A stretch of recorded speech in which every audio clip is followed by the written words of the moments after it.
YouTube channel Shri Seth classes. हमने business में एक चैप्टर स्टार्ट किया हुआ है। चैप्टर का नाम है हमारा फाइनेंशियल मार्केट। हमने पढ़ा था फाइनेंशियल मार्केट जो होती है हमारी दो तरह की होती है। फाइनेंशियल मार्केट, एक मनी मार्केट और एक कैपिटल मार्केट। मनी मार्केट जो शॉर्ट टर्म फंड्स में डील करती है और कैपिटल मार्केट जो मीडियम और लॉन्ग टर्म में डील करती है। फिर हमने पढ़ा था कैपिटल मार्केट दो तरह की है, एक है प्राइमरी मार्केट और एक है सेकेंडरी मार्केट। हमने लास्ट क्लास में ये पढ़ लिया था कि प्राइमरी मार्केट क्या होती है और प्राइमरी मार्केट से पैसा कैसे हम रेज कर सकते हैं। आज हमने पढ़ना है सेकेंडरी मार्केट के बारे में। सेकेंडरी मार्केट कौन सी मार्केट होती है? मैंने हिंट दिया था कि प्राइमरी मार्केट में तो नए शेयर इश्यू होते हैं जो पहली बार कोई कंपनी बेच रही हो, और सेकेंडरी मार्केट में एग्जिस्टिंग शेयर, पुराने शेयर्स बिकते हैं जो एक कस्टमर बेचना चाहता है और दूसरा कोई खरीदना चाहता है, जिसको हम स्टॉक एक्सचेंज के नाम से जानते हैं आज अपनी लैंग्वेज में, उसको बोलते हैं हम सेकेंडरी मार्केट। तो देखते हैं क्या लिखा है यहाँ पे। It is also known as stock exchange और stock market. It is the market for purchase and sale of existing security. ये एग्जिस्टिंग सिक्योरिटी की परचेज सेल करते हैं। It also contributes to economic growth by channelizing the funds towards most productive investment। कह रहे हैं ये economy की growth में कंट्रीब्यूट करता है। कैसे इकोनॉमिक ग्रोथ में कंट्रीब्यूट करता है कि ये फंड्स को वहां लगाता है जहां पे सबसे ज्यादा अच्छा यूज हो सके फंड्स का, through out the process of disinvestment and reinvestment. कह रहे हैं चाहे वो प्रोसेस डिसइन्वेस्टमेंट का हो या वो प्रोसेस इन्वेस्टमेंट का हो, थ्रू आउट है वो, through out the process of disinvestment and reinvestment. Clear हो गई बात? इसका मतलब क्या है? ये इकोनॉमिक ग्रोथ में कंट्रीब्यूट करते हैं। कैसे? ये लोगों का पैसा इन्वेस्ट कराएंगे, चैनलाइज कराएंगे। कहां पे? ऐसी कंपनीज में जहां पे ग्रोथ अपॉर्चुनिटीज हैं, चाहे वो पैसा इन्वेस्ट कराएं या डिसइन्वेस्ट कराएं। यानी कि जो कंपनी अच्छी नहीं होती ना, उसके शेयर बिक भी जाते हैं, बेच दो, वहां से डिसइन्वेस्ट करो और किसी दूसरी अच्छी कंपनी में आप इन्वेस्ट भी कर सकते हैं। क्लियर हो गई बात? Next, stock exchange and its function. अब ये स्टॉक एक्सचेंज के बारे में बता रहे हैं और उसके क्या क्या फंक्शन है वो हम पढ़ेंगे। पहले लिखते हैं स्टॉक एक्सचेंज का मतलब। It is an institution. ये एक ऐसा इंस्टीट्यूट है विच प्रोवाइड्स प्लेटफॉर्म, जो आपको प्लेटफॉर्म देता है। किस चीज का प्लेटफॉर्म दे रहा है? Buying and selling of existing security. यानी कि जो ऑलरेडी शेयर्स मार्केट में है उसको बेचने और खरीदने के लिए प्लेटफॉर्म दे रहा है।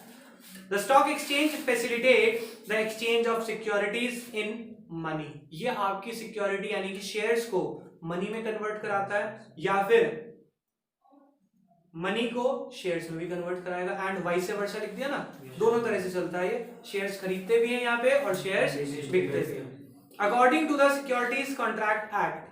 कह रहे हैं एक एक्ट के अकॉर्डिंग डेफिनेशन दी हुई है, तो इससे बेटर यही है कि आप ये वाला मीनिंग याद कर ले। डेफिनेशन ये वाली थोड़ी सी कॉम्प्लिकेटेड है, कुछ वर्ड्स अच्छे हैं यहाँ पे, पढ़ लेते हैं, याद आप कोई भी कर लेना। एन ऑर्गेनाइजेशन और body of individual weather incorporated और not, whether incorporated or not, established for the purpose of regulating and controlling the business of buying, selling and dealing in securities। यानी कि ये भी वही बात कर रहे हैं कि ऐसी एक मार्केट, चाहे वो रजिस्टर्ड हो चाहे वो रजिस्टर्ड ना हो, बनी हो, पुरानी बनी हो चाहे अभी बनी हो, पर वो क्या करती हो? जो शेयर्स की परचेज सेल करवाती हो, सिक्योरिटीज की परचेज सेल कराती हो, उसको हम बोलते हैं स्टॉक एक्सचेंज। तो ये डेफिनेशन है एज पर द एक्ट और वो ऊपर मीनिंग है, तो आप मीनिंग याद कर लेंगे वो थोड़ा सा इजी लैंग्वेज में। What are the functions of stock exchange? Stock exchange क्या फंक्शंस परफॉर्म करती है? सबसे पहला इकोनॉमिक बैरोमीटर। बेटा बैरोमीटर क्या होता है आपको पता है? बैरोमीटर एक ऐसा इंस्ट्रूमेंट है जो विंड की स्पीड को मेजर करता है।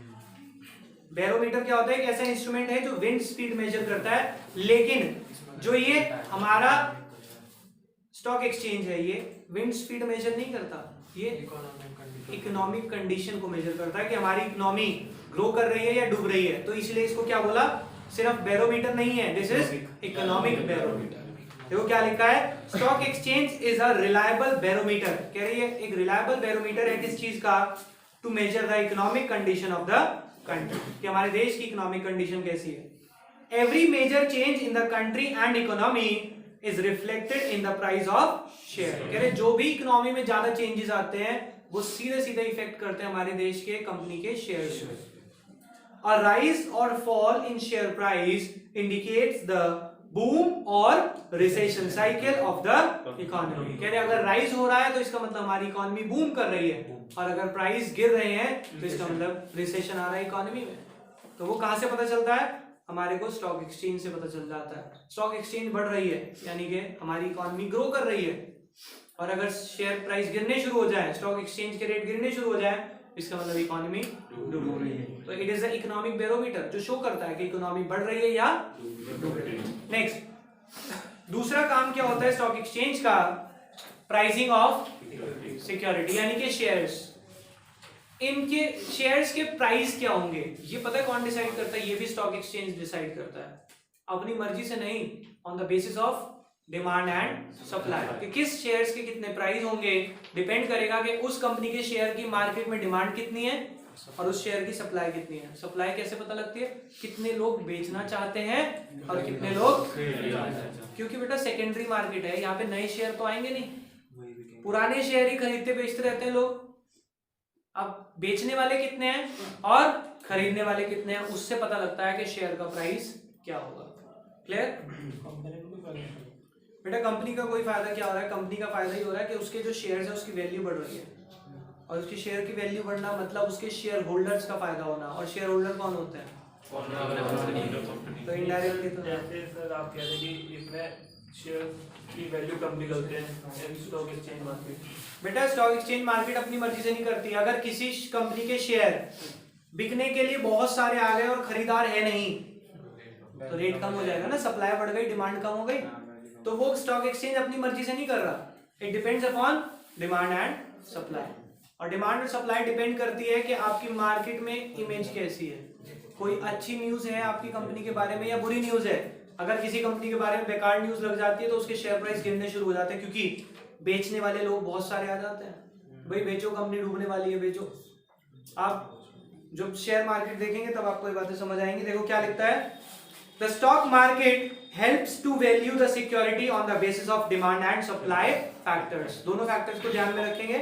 The securities are of profitable and growth oriented companies are valued higher as there are more demand of such security। कह रहे हैं उनके प्राइस हाई होते हैं क्योंकि उनके प्राइस की डिमांड जो है मार्केट में ज्यादा है। Next, safety of transaction. बेटा मैंने आपको पहले भी इस बारे में हिंट दिया है पिछली क्लास में जब हम कोई और टॉपिक पढ़ रहे थे कि हमारे देश का जो स्टॉक एक्सचेंज है वो पूरे वर्ल्ड का सेफेस्ट स्टॉक एक्सचेंज माना जाता है, क्योंकि हमारे कुछ सॉफ्टवेयर ऐसी कंपनीज ने बना रखे हैं कि वहां पे आज तक जब से ऑनलाइन ट्रेडिंग शुरू हुई है एक पैसे का भी फ्रॉड नहीं हुआ, रुपए तो बहुत दूर की बात है। वो जो स्कैम आप देख रहे हैं that was when offline trading was prevalent, जब ऑफलाइन चलती थी, ऑनलाइन के बाद से नहीं हुआ। तो देखो क्या लिखते हैं, in stock exchange only the listed securities are traded. कौन से शेयर बिकते हैं, जो कंपनी लिस्ट हो चुकी है, लिस्ट यानी कि जो रजिस्टर्ड कंपनी है। And stock exchange authority include the companies name in trade list only after verifying the soundness of the company. कह रहे हैं और वो लिस्ट कब होती है, जब स्टॉक एक्सचेंज उसकी साउंडनेस को वेरीफाई कर ले कि कंपनी सच में जेन्युइन और एक अच्छी कंपनी है या नहीं है। The company which are listed they are also have to operate within strict rules and regulation. कह रहे जो कंपनी ऑलरेडी रजिस्टर हो चुकी है उन्हें भी रूल्स एंड रेगुलेशन में काम करना होता है। ऐसे नहीं होगा कि अभी आपकी कंपनी रजिस्टर नहीं है, रजिस्टर कराने के लिए रूल्स फॉलो कर लो, रजिस्टर होने के बाद भी आपको रूल्स एंड रेगुलेशन को फॉलो करना पड़ेगा, वरना स्टॉक एक्सचेंज आपको डीलिस्ट भी कर देगा, डी रजिस्टर भी कर देगा, निकाल देगा वापसी। तो यही है, देखो क्या लिखा है, the company which are listed they also have to operate within the strict rules and regulation. समझ आ गई बात। तो तीन फंक्शन अभी तक हमने पढ़े, economic barometer, pricing of securities and तीसरा safety of transaction. Point number 4, contributes to economic growth। कह रहे स्टॉक एक्सचेंज से हमारे देश की इकोनॉमी की ग्रोथ पता लगती है। अगर स्टॉक एक्सचेंज यानी शेयर प्राइस बढ़ रहा है तो हम क्या कह सकते हैं, इकोनॉमी ग्रो कर रही है। और अगर शेयर प्राइस गिर रहे हैं तो इकोनॉमी ग्रो नहीं कर रही है, हम कह सकते हैं डिप्रेस होने वाली है। देखो क्या लिखते हैं, in stock exchange securities of various companies are bought and sold. अलग अलग कंपनी के शेयर्स बिकते हैं और खरीदे जाते हैं। The process of disinvestment and re investment, यानी कि बेचना और खरीदना। डिसइन्वेस्टमेंट मतलब बेचना और इन्वेस्ट करना मतलब वहां पे पैसे लगाना यानी कि खरीदना। The process of disinvestment and reinvestment helps to invest in the most productive investment proposal and this leads to capital formation and economic growth। कह रहे हम क्या चाहते हैं कि हर इंसान अच्छी कंपनी में लगाए जिससे हमारे देश की कैपिटल फॉर्मेशन हो और देश की इकोनॉमी ग्रो करे।